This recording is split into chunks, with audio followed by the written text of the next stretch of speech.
ఆ ప్రత్యక్ష గుడారంలో మనకు పరిశుద్ధ స్థలంలోకి మనం వెళ్ళేటప్పటికి అక్కడ ఒక బల్ల ఉంచబడుతుంది. దాని మీద రొట్టె ఉంచబడుతుంది. సముఖపు రొట్టెలు అంటారు వాటిని.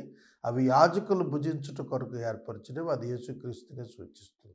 బ్రెడ్ బల్ల మీద ఉంచబడిన రొట్టె క్రీస్తునే సూచిస్తుంది.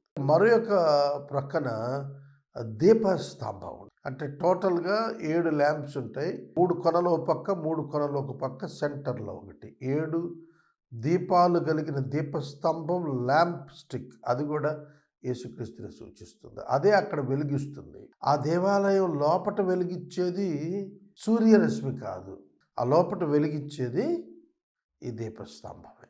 కనుక జీసస్ క్రైస్టే లైట్, జీసస్ క్రైస్టే వే అని అర్థమయ్యేటట్లుగా Jesus Christ is the bread. ఆయన శరీరం విరవబడి మన కొరకు రొట్టెగా చేయబడింది అంటానికి అక్కడ ఎగ్జాంపుల్ అది.